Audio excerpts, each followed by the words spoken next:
Good afternoon, everyone. Thanks for taking the time with us today. So in this session, we're going to be covering the revenue and expense deferral module. So for those of you that are currently tracking deferrals, I would venture to guess that you're doing that on a spreadsheet. So with this product, it gives you the ability to automate that process and keep track of it within Sage 300. So under the options of revenue and expense deferrals, first of all, you'll notice it installs inside the desktop of Sage 300, and it is written using the same development kit as Sage 300. So it means that we can seamlessly integrate into your Sage 300 environment. And we're utilizing the optional fields to identify deferral entries.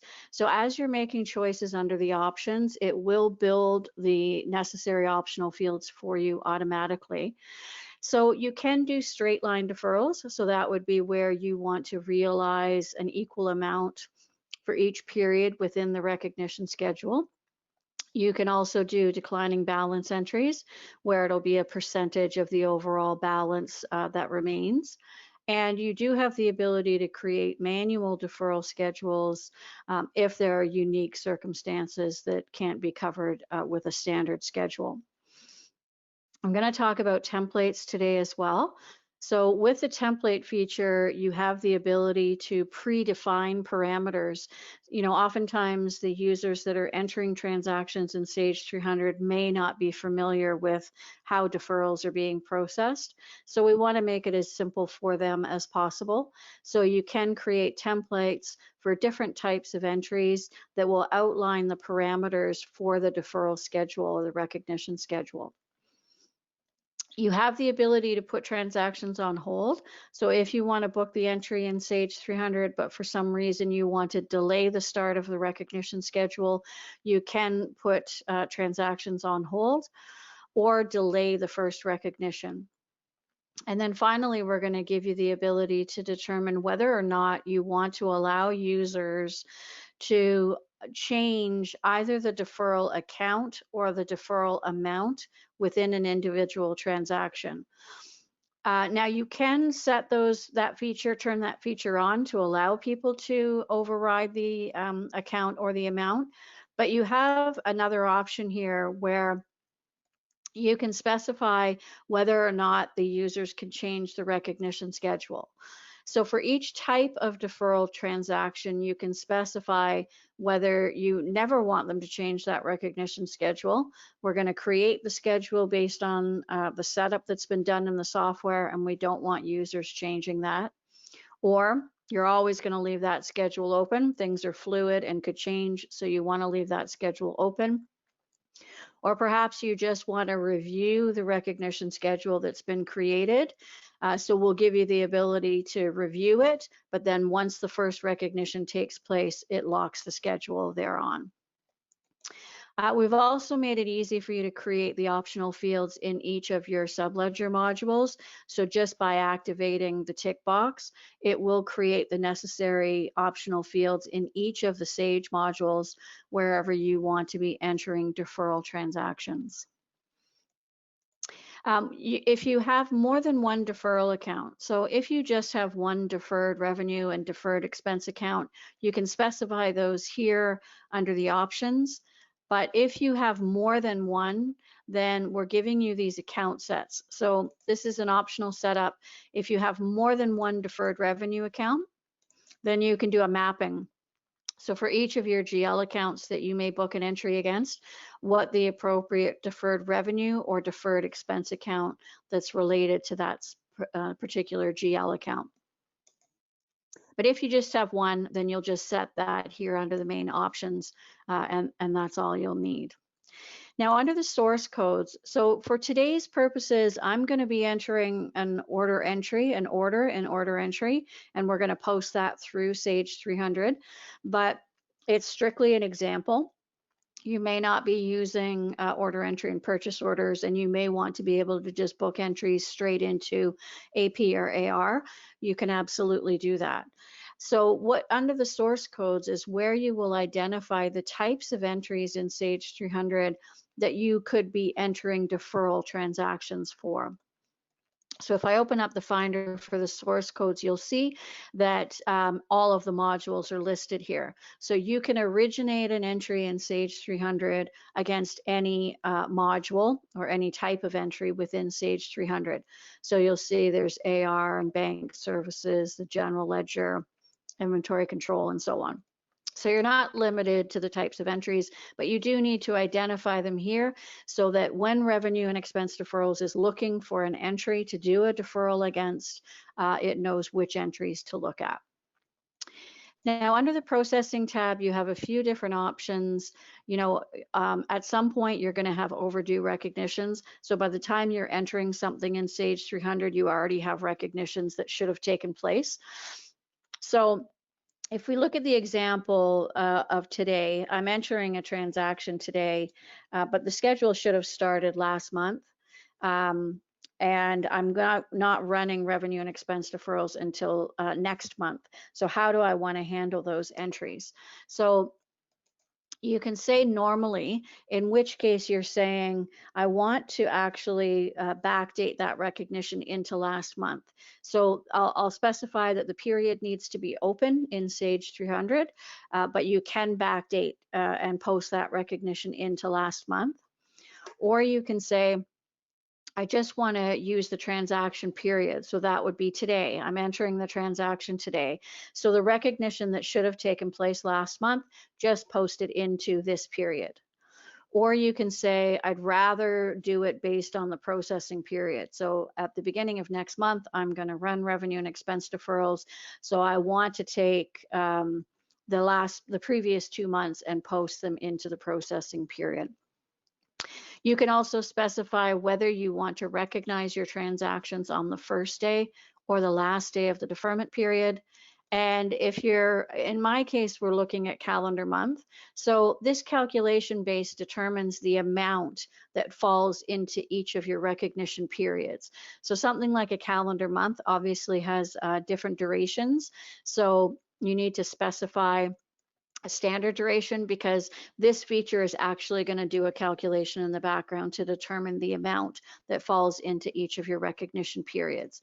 But you could do that on a daily, weekly basis, or based on fiscal period or quarter or annual. So you have some options there. And if you're entering a transaction in the middle of a period, so in keeping with calendar month, if I'm entering a transaction in the middle of a month, how do you want to handle that? So you can specify that you want to consider this month as a full month or skip this month and just start the recognition schedule next month, or do a prorate and consider it as a partial month, in which case you would consider the ending period as a partial month as well. So just a few of the global settings. Now, in terms of templates, so I mentioned that you can create templates. You can create as many templates as you need. For today's example, I'm going to do a subscription or a membership, an annual subscription. And you'll notice that I have templates for a 1 year, a 2 year, a 3 year. Because you're setting the parameters, you can have as many of these templates as you need. So we're just going to focus on the 1 year membership. But for each of your templates, you can specify what type of deferral method you want to use. So whether that's a straight line, a declining balance, or you want to create a manual schedule. And then when you want to defer from. So typically it would be the transaction date, but because you can put an entry on hold and wait for some sort of milestone to take place, you can actually say, I want to create the schedule based on the day that I release it. And then you will, your end date will be whatever the period is. So in my case, it's a 1 year. So I want to do it based on 1 year minus a day. So if you think January 1 to December 31. So you're going to put in whatever the duration of that schedule needs to be. And I'm doing a deferment period by calendar month, but you could do calendar fiscal year, you could do quarterly, you could do weekly. Now this defer partially, what this means is you do not have to defer the entire entry. So you can specify an amount of that entry that you want to do a deferral against, or a percentage of the entry. So you can create as many of these templates as possible. It just makes it easier for the users that are entering transactions in Sage to not necessarily need to understand. All they need to do is attach this template, and the appropriate parameters will be used. So as I mentioned, for today's example, we're going to do an order in order entry. And so what I've done is I'm going to use, I have an item that relates to my subscription. So we're going to use that item. And I've gone into inventory control to show you the item, because what I've done is under the optional fields for that item, I've attached the template. What this means is when someone is entering the order, this template is going to automatically get pulled onto the order. So the person entering the order literally does not have to do anything to identify this as a deferral entry. It's going to happen automatically for them. So when we open up our order entry module, I'm just going to start a new order here. We can choose any customer, and we're going to choose that subscription item.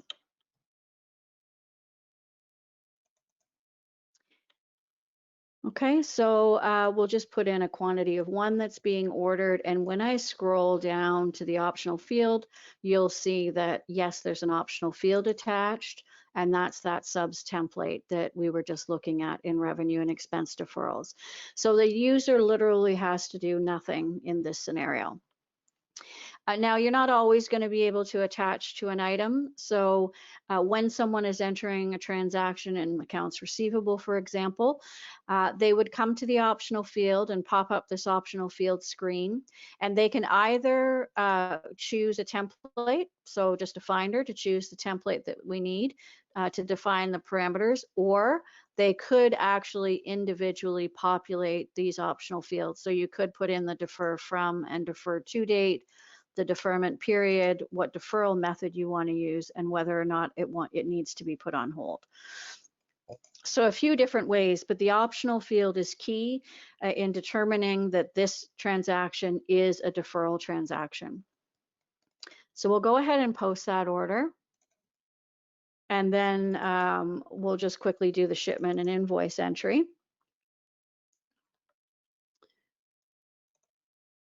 So we'll just pull up the last order. So we're using order number 90.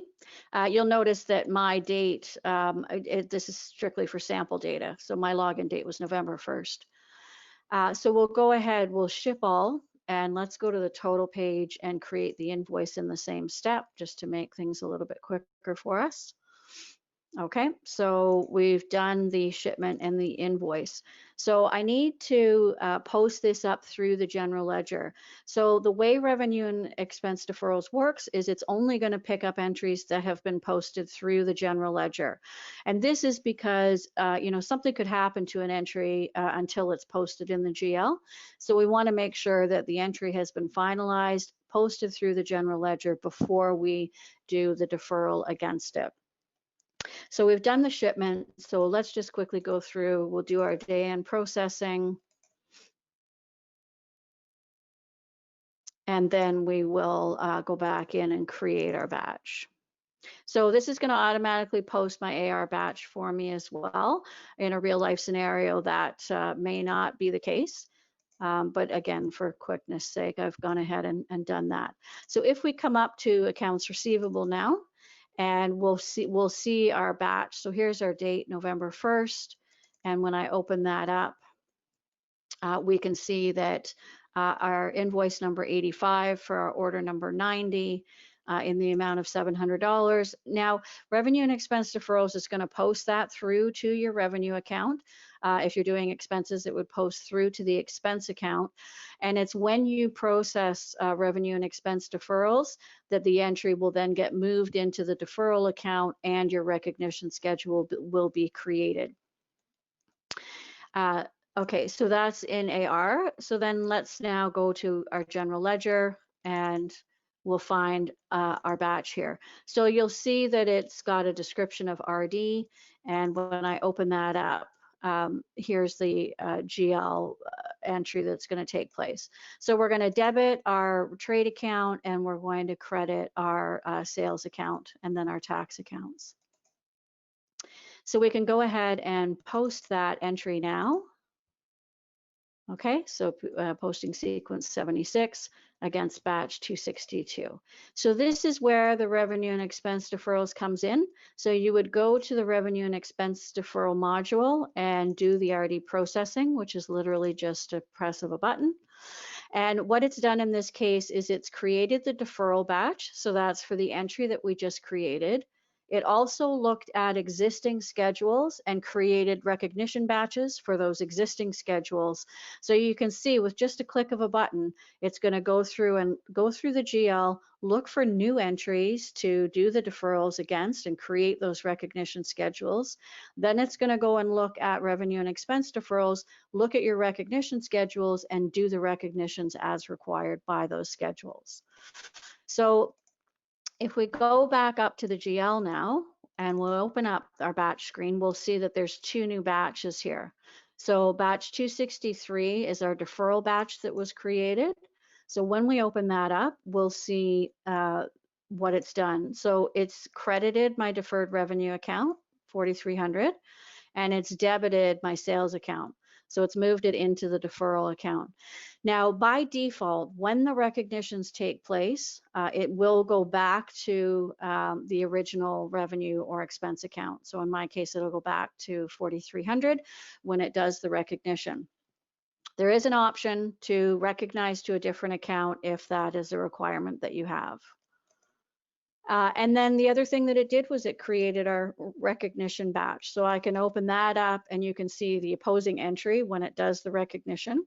So where it's actually crediting the sales account and debiting the deferred revenue account. So you can see that once the software is set up, it'll be quite seamless in terms of doing those recognitions and deferrals for you. So if we come down into the revenue and expense deferral module for the transaction, you have an inquiry screen. So this is just an overall inquiry where you can see all entries that have gone through revenue and expense deferrals. But we'll go into the detail screen for today's purposes, and we can have a look at the entry that we just created. So there's for our batch 262, for our order number 90. Now, this description and reference, if you're familiar with the setup in Sage 300, in each of your subledger modules, you have the ability to determine what information goes into your reference and description fields. And I highlight that for this module because it does become a searchable parameter within this module. So, you know, in this case, I put the order number and the AR invoice number, but you have a lot of options in terms of what information you're seeing there.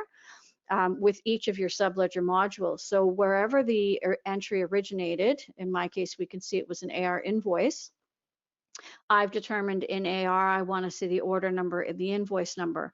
Maybe you have it originating somewhere else in Sage 300 and you want to store different information there. I just want to highlight that it does become a searchable parameter. So it gives you a little bit of flexibility if there's certain information you want to be able to use. We can also see what the source account was here, and this product is compatible with multi-currency. So I'm in a single currency database right now. If I were in a multi-currency database, you would actually see down here the conversion rate and the source and functional currency as well. On the next tab, I can see the deferral settings. So I can see, you know, that we use that subscription template, but I can see the deferral method, the to and from dates. So in my case, it's 1 year. So November 1 to October 31, what the calculation base was, and then what the actual schedule is. So this is what the schedule looks like. This is also available as a printable report if that's something that you would like to have. And under this is recognized column is where you will see this will change to a yes. So we'll go and have a look at the recognition that we saw just take place a minute ago. But it'll have a yes here if it's recognized. Obviously, this is the schedule we just created, so we don't have anything that's been recognized just yet. Now, you'll notice that there are some drill downs. So from this screen, I can click and drill into the GL journal entry. So this is the originating entry where, it was originally booked. And I can also drill into the other journal entry that was done when it did down here, when it did the deferral. So I can drill into the GL batch that it did the deferrals in as well. So, another benefit of being inside Sage 300 is, you're connected to all of your data in Sage 300. So everything that you need is just a click away. The other thing that you can do here is you can do attachments. So if there's certain backup that you want to be able to view against a particular entry, you can do an attachment. Now these attachments, I will just caution you to say that they will be stored in your Sage database. So, you don't want to be attaching a catalog or something here, but if there's certain information related to this entry that you want people to be able to see, you can do an attachment and attach it to the entry.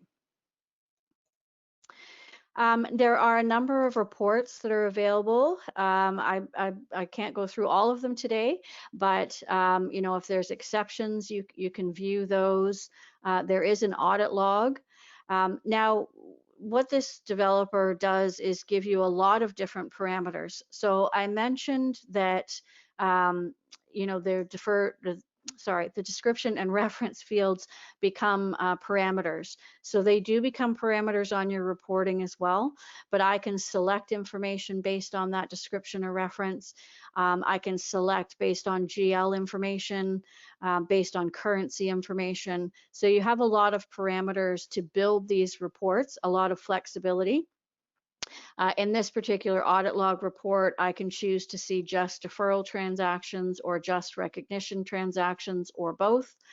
I can sort this by GL account or by the revenue and expense deferral processing number. So let's just go ahead and print this so you get an idea of what the reports will look like.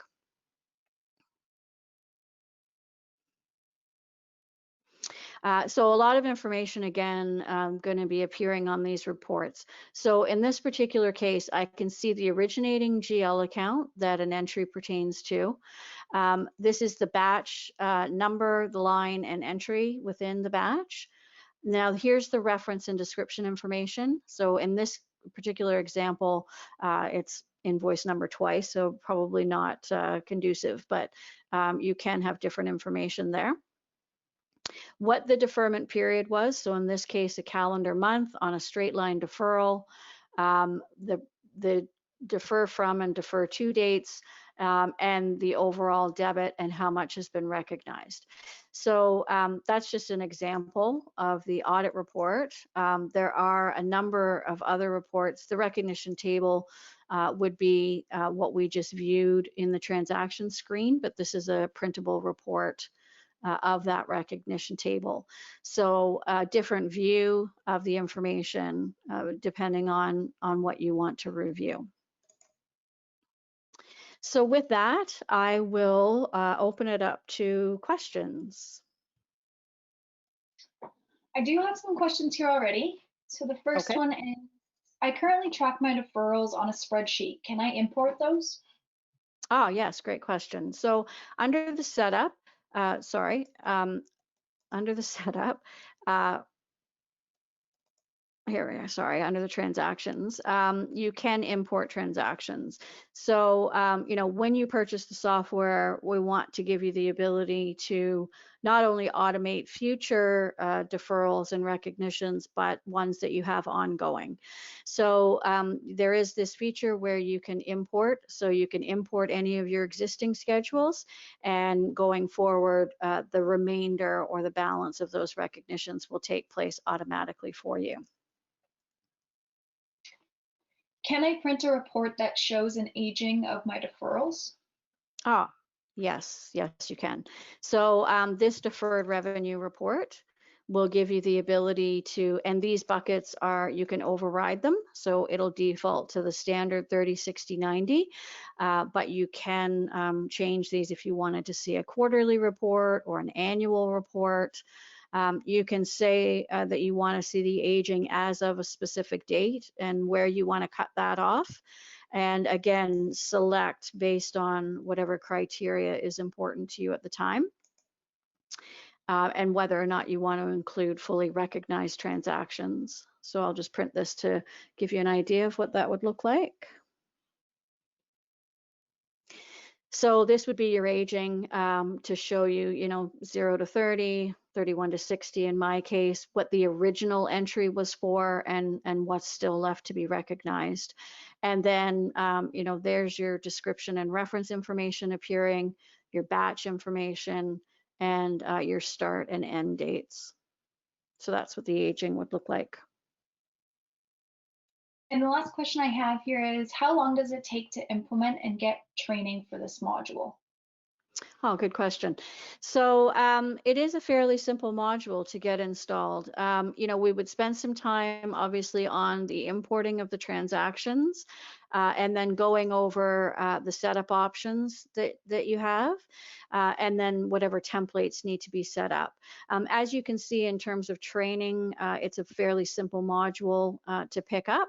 So, and the other thing is there is online help for this module that's quite extensive. So, it would be in the neighborhood of 8 to 10 hours to get the module up and running, and you're on your way. So that is all the questions we have for this session. So thank you, Nancy, for presenting.